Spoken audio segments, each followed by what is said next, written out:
Oh, hello, we're back for part 2 of Solar Plexus Chakra Herbs, and we're going to continue right along. We are talking about um, chamomile, and we are in the medical properties. So let's just get cooking. Good looking.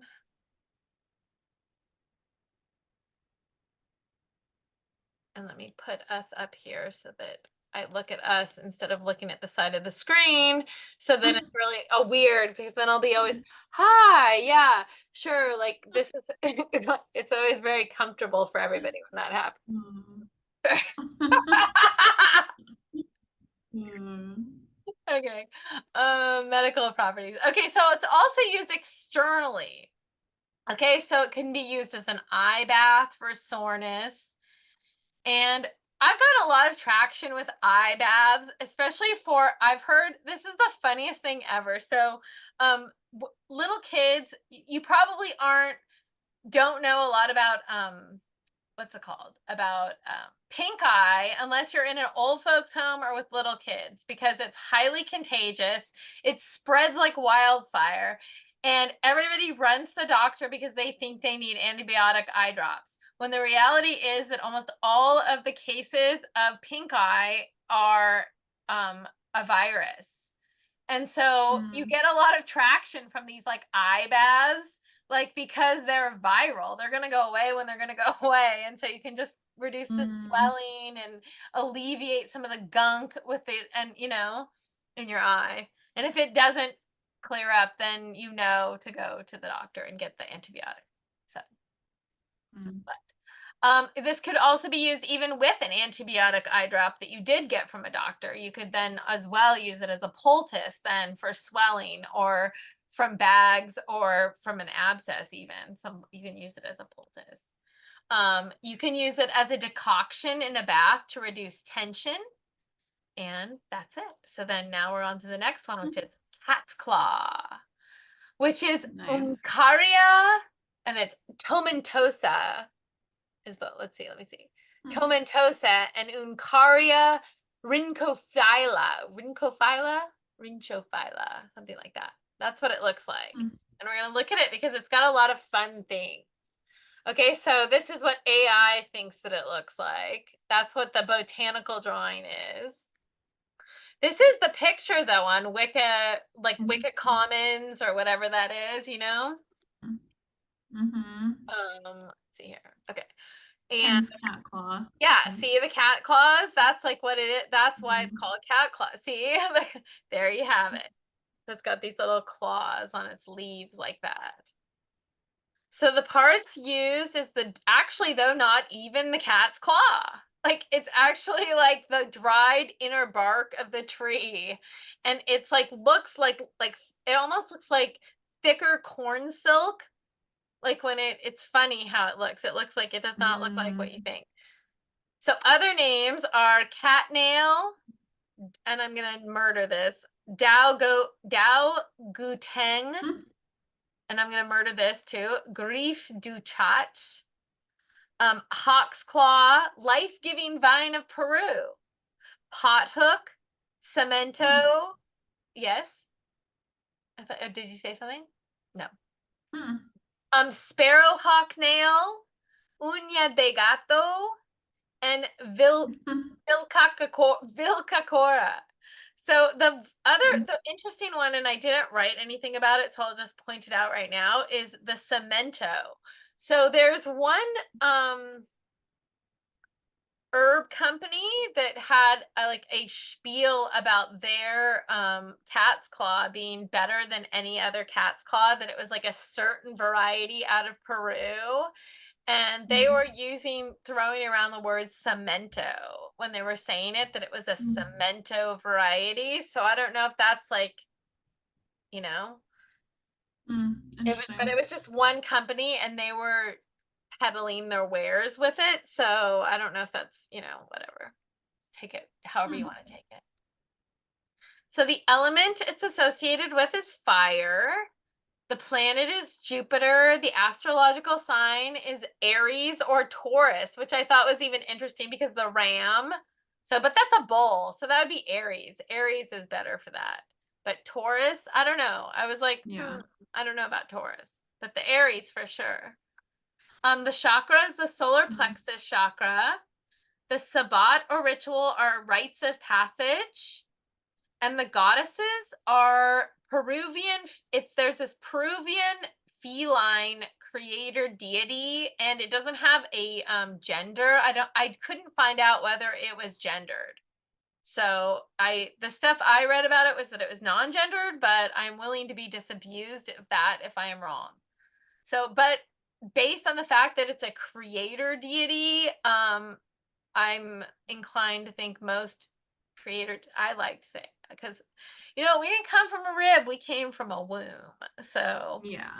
Yeah. yeah, Very so yeah, if it's a cat womb, that's fine. mhm. I'm up for that. So then also all sorts of cat like goddesses, of course, Bastet, Sekhmet, Freya, Circe, Lishu, all these like goddesses that are associated with cats or lionesses or things like that, or lions are also associated with cat's claw. The stories, though, the main story is because it's from Peru. It's a Peruvian herb. So these stories are going to be out of Peru. So out of this, there's this culture in Peru called the Chauvin culture from 900 to 250 BCE. It's a long time ago, right? So, and cat claw, like I mentioned before, was the embodiment of their feline creator deity. Like, so, then more in Peru, of course, there's more stories because like even today, so there's large Amazonian groups that are in the Amazonian rainforest in Peru, and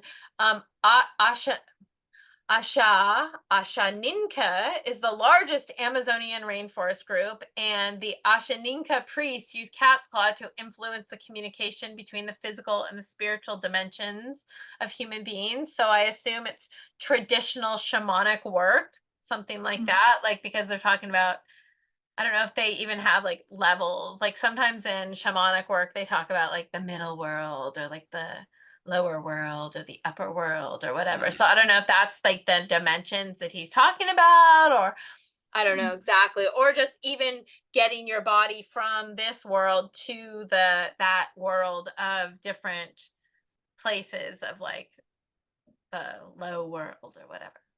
Mm.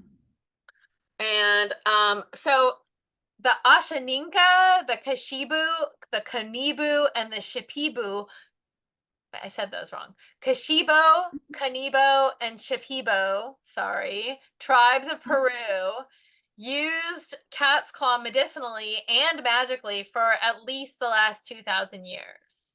So it's got a long and rich history in Peru.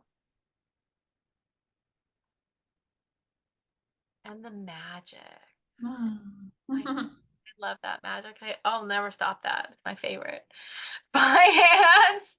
So of course, finance.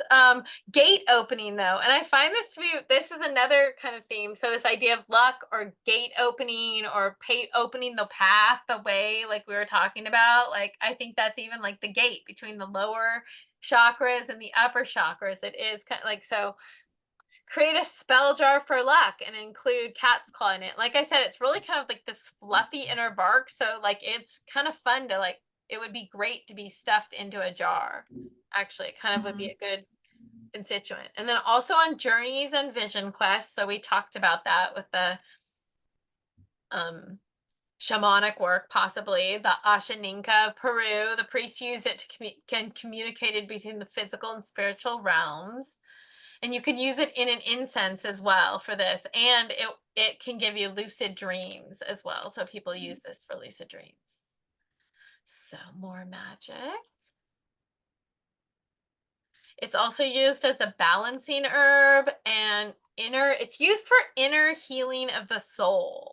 So past traumas and blockages, again, that movement of chi, prana energy, and also for protection. So it's supposed to clear negative energy and protect against physical attacks. So now we move on to the medicinal properties or medical properties or whatever they are, whatever those properties might be. It's antiviral, anti-mutagenic, and these are really exciting things because I looked at a lot of like even research papers about this. So anti-inflammatory, anti-rheumatic, antimicrobial, and antioxidant. So it has immune boosting properties. Okay, so it's thought that it could raise your white blood cell count, and it also is said to balance you out if you have any issues with your immune system. So this is, like I said, I like that. It also neutralizes mutagenic compounds. So some people have talked about it neutralizing, like if you use tobacco, you can use this like as a counterbalance to this. But you'll see also in another place where that mutagenic properties come into play as well, because it's also used for another thing where that comes into play. So of course, no medical discussion of any herb in the history of the world would be complete without ye old rheumatism cure. Exactly. It's like a thing. Or it's arthritis because arthritis. And then mouth sores, again, we're in the mouth sore department here. Stomach assistance, again, we have some of the same properties. I feel like we're in the same like land of herbs, but they're so different, but they're like, so this is good for gastritis and ulcers. It's supposed to normalize the entire function of your GI tract. It's good for Crohn's, IBS, diverticulitis, colitis, hemorrhoids, parasites even. And then it's used in cancer use, okay? So it's used during chemo to assuage some of the side effects of chemo, like the stomach things, okay, and help that. But it also is going to protect you in some other ways. So with the white blood cell count, it's going to make sure that your white blood cell count doesn't go too far down, and it's anti-mutagenic. So it protects like your body and your cells from mutations. So other properties. It's good for viral infections, herpes, HPV, HIV, Alzheimer's. It lowers your blood pressure and blood clotting. So I was thinking that all these things were like perfect for one person I was considering it for. And then it got to this and I thought, I can't have this person take this because it lowers your blood pressure. And the person that I had in mind had all these symptoms that would be wonderful. I mean, not all of them, of course. Had some of the symptoms that would have been lovely to have, like hiring white blood cell count and with some of the stomach ailments, but then I can't have it lowering blood pressure. So, and it does. It lowers blood pressure and it reduces blood clotting. But some good thing is that it has some anti-fertility properties as well. So this is something that all of us witches need to be really, really aware of in this day and age. We're like in like a fucking shit show of a time right now where you got Texas and Alabama and all their cuckoo backwards wanting to regulate females' bodies, and we're going back in time. It's like another era. We're going back into like this land where it's okay to tell women what they can and cannot do with their bodies, and then we can imprison them. So as witches Doctors. and doctors, imprison doctors for 99 years. Can you imagine the gall of those Texas people?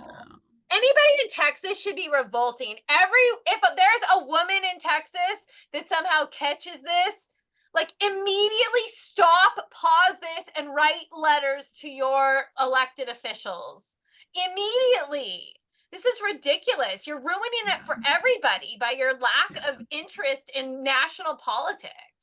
Yeah. Like, for God's sakes. Like, and then that whole weird thing with the embryos being stop. Crazy. You know what? I'm not even playing those games. And you know what?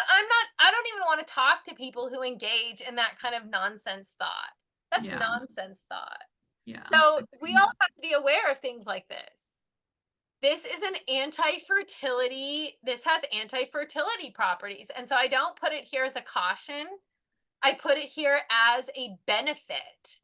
that you may want to gather. In fact, that's a book that I would love to write that I think needs to be rewritten. We need to gather our abortifacients. We need to gather our anti-fertility drugs, and we need to figure it out again, relearn this thing that we thought we would never have to relearn. Yeah. So this property, though, is that it's supposed to prevent the implantation of a fertilized egg. So there you go.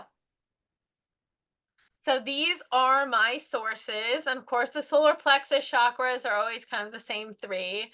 Chamomile, I had some fun, interesting places where I got some stuff. But cat's claw is really where there's some interesting, shining moments. So we've got the National Institute of Health. And of course, anytime you start getting into real effects of herbs, you start getting into the land of Memorial Smith Kettering, their website. Yeah. Or Sloan Kettering. It's Sloan. It's not Smith, because Smith was back here somewhere else. Smith. It's Memorial Sloan Kettering is what it is. So you start getting into the land, that land. So and then I have a couple of these. I have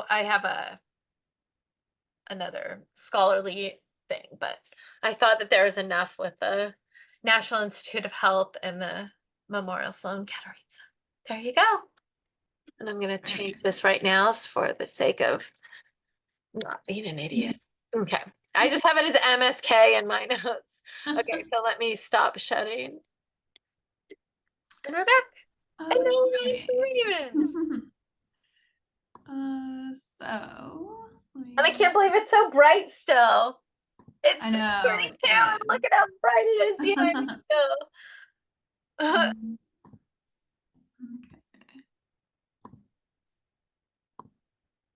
Ooh. Hold on, I gotta do one thing real quick. Hold on.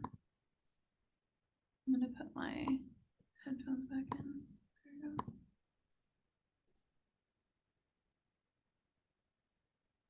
we go. Okay.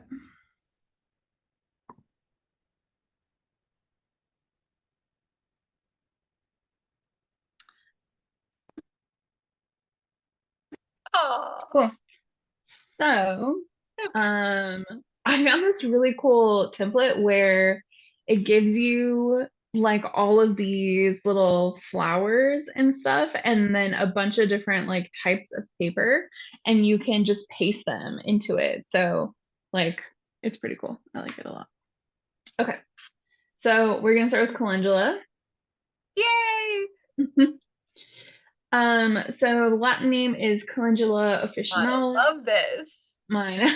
Thank you. The parts used are the dried flowers. I haven't looked specifically into like if like the leaves and the stalks are edible, but mostly people just use the flowers. So we have pot marigold is the most common like alternative name. Common marigold, Ruddles, Mary's Gold, Scotch Marigold, Poor Man's Saffron, specifically when it's being used for like culinary purposes, and then Solus Sponsa. And then there's some question on whether Flor de Muerto and Kempachul is the same flower, but we'll get into that. Okay, so it is a misconception that calendula was named after the Virgin Mary, and so I came across a lot of information about that, but this source said that it's not that, and it is actually like a corruption, an Anglo-Saxon corruption of Mesoamerica, which had then like been eventually like through translations and stuff got into marigold or marigold, and then like from there calendula. So there was a few sources that said it was the original like he loves me not flower. So you pick the petals and then like whatever the last one comes to is what it is. So I don't know if that's true, but I found that in a couple places, which was interesting. And so it's useful for like things with love, which we'll circle back to. So ancient Romans and ancient Greeks used it in a lot of different like ceremonies and rituals, but it's mostly about like anything to do with the sun or like warmth or like happiness. So they would often wear like crowns or garlands made of the flowers in these rituals. They're also sacred in India and have been used to decorate different Hindu deities. Now, I couldn't find any Hindu goddesses. There's a lot of gods, which we kind of bit hands off with that. But in general, it's used to If you don't have to be hands off if you don't want to be. No, I don't. I don't. I I'm don't do not anything with interested. them. I just Yeah. can't tell you how lack of interested I Yeah. am in your Agreed. patriarchal cock god. I Yeah. cannot tell you how little interest I have in that. So Yeah. I think that if it's like super, super, super highly associated with some specific like god, I would make mention of it. Same, I think we yeah. did that in like the root. I did, but And yeah, if it's just kind of like a little bit here and there, I'm not gonna there's go for into and it. you know what else? Some deities, some male deities, for some reason, really upset me less, and they like maybe upset other people more. So I'll tell you like a Mm, couple that don't upset me at all mm-hmm. is like the coyote. Mm, Like the idea of like the trickster coyote kind, like I yeah. am like drawn to that. Like I cannot even tell you, nobody's business. Coyotes, like I've seen them everywhere lately, and I'm like, the Mm, coyotes, they're here, they're all over. um yeah. might not be good, but um and then like also Pan, like Dionysus, like kind of Mm, like that, like that's like woodland sprite kind of male deity, like a yeah. woodland, like that kind of doesn't upset me nearly as much as like the imposition of my power over you sort of Yeah. male The like deity. Zeus type of deity and stuff. Honor me or Yeah. else. Yeah. Exactly. Yeah. Convert to Christianity at the tip of a sword, or else you're going to Yeah. hell. Yeah. Or else you're going. Yeah, agreed. Not me. So, yeah, not going into that. Okay. Um, and then so it is used a lot in culinary stuff, and so there was an Englishman, John Gerard, who said that every proper soup of Dutch cuisine should include calendula petals, which I thought was Oh, interesting. We also see it kind of throughout time in different cultures to use as dyes. So it can create like orangey honey color or like gold oranges, like the more orange marigolds, light browns, and then vibrant yellows. And it is potentially honoring the dead in Mexico. So we're going to go into that. yeah, I know. I So, take umbrage. I well, know. so the problem is, um, some places say that calendula is like the flor de muertos, right? It is like the flower of the dead. However, if you actually look into like um Okay, Aztec I'm and listening. Mayan, like I'm listening, but I'm gonna get water. But I'm okay, yeah. serious. Keep talking. Okay. If you look into like the Aztec and the Mayan, and like the Central American like lore information itself, it seems to be more of like the orange marigolds and not the pot marigolds.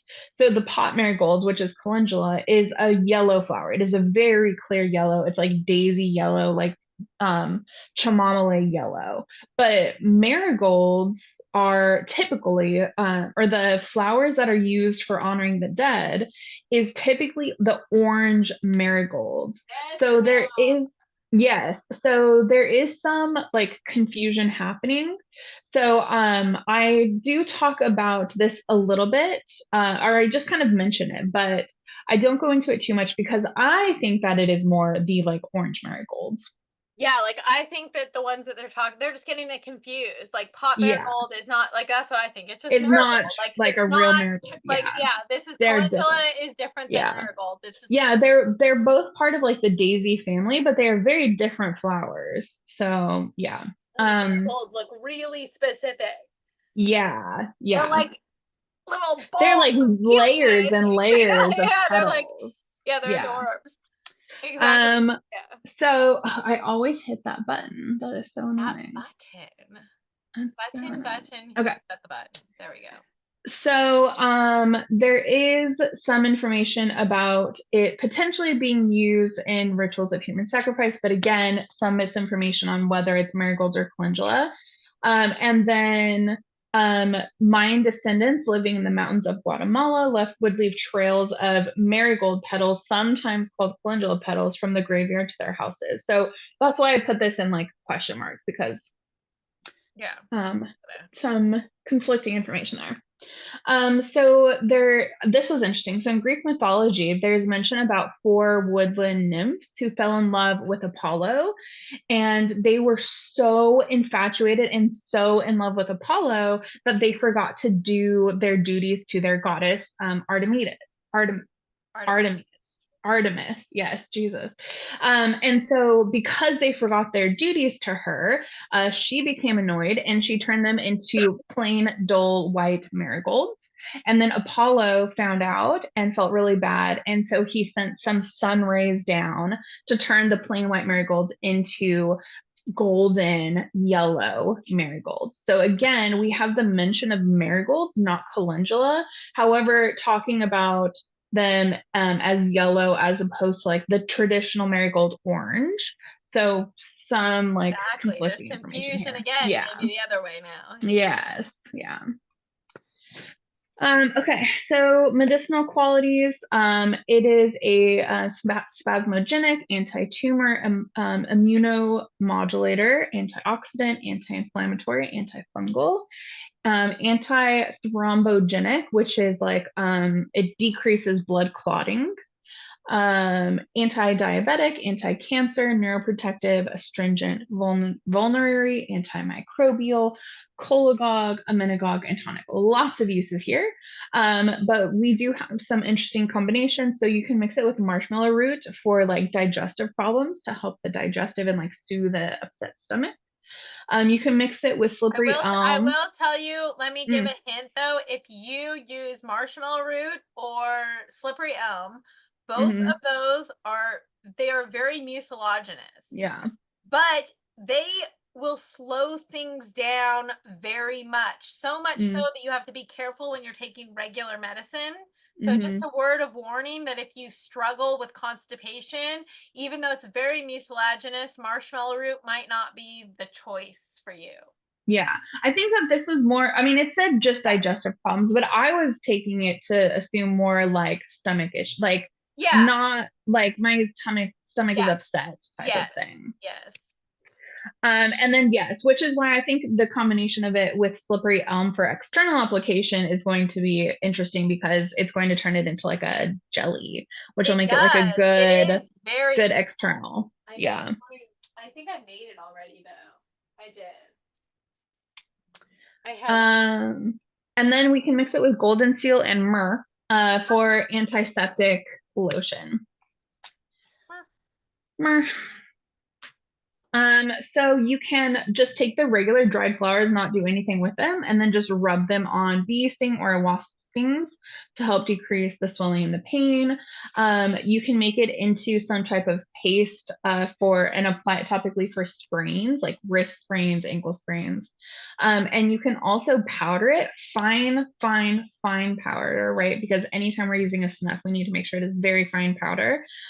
So grind it into a powder and then use it as a snuff. So like inhale it through your nose, and that's going to cause a reaction of sneezing, which is beneficial if you're trying to get mucus out from like your head. Like if you feel like you're really congested, like nasally, then this will be beneficial.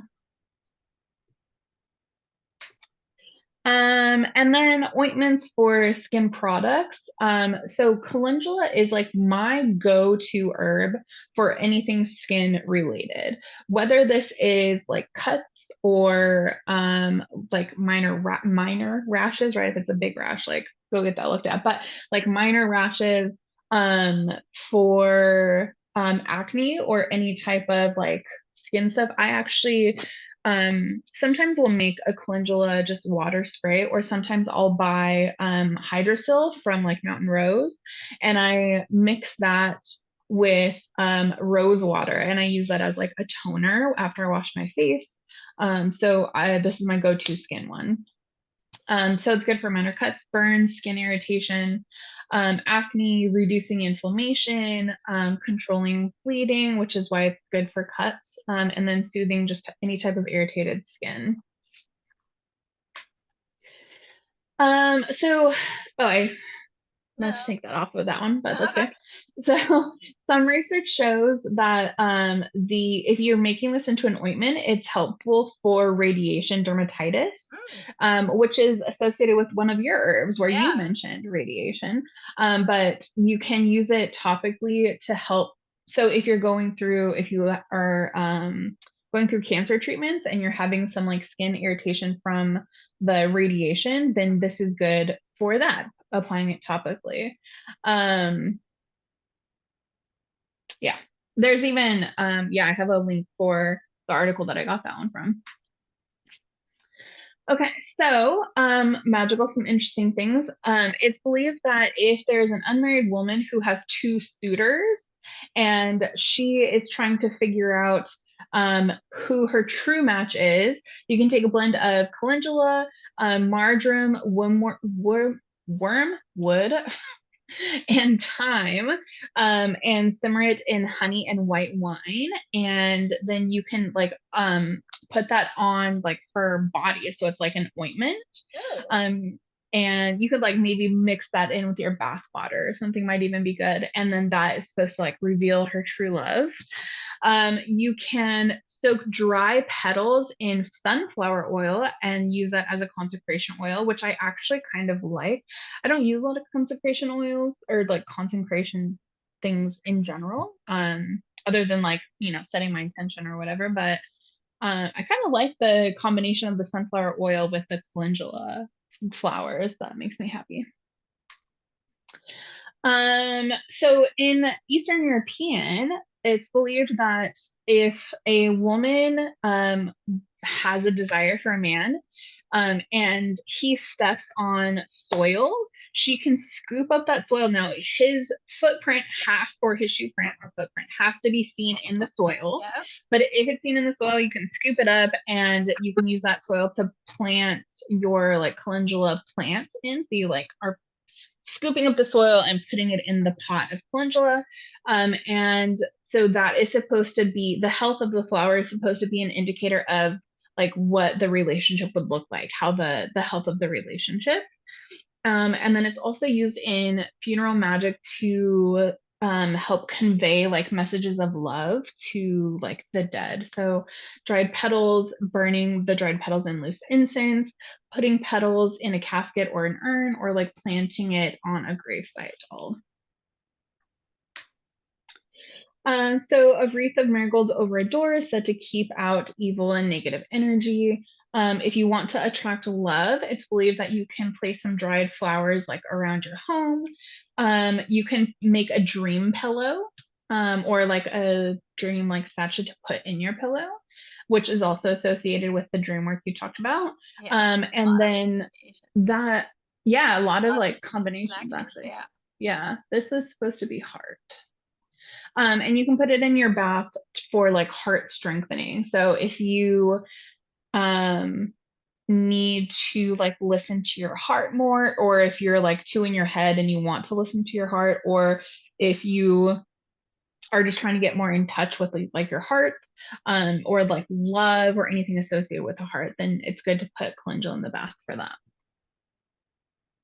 Or a shower. I mean, I enjoy baths if I have a tub big enough, but if you're not a bath person, oftentimes what I'll do is simmer like the herbs in water and then put that in like a big jar or a big jug. And then before or after my shower, I dump that over myself.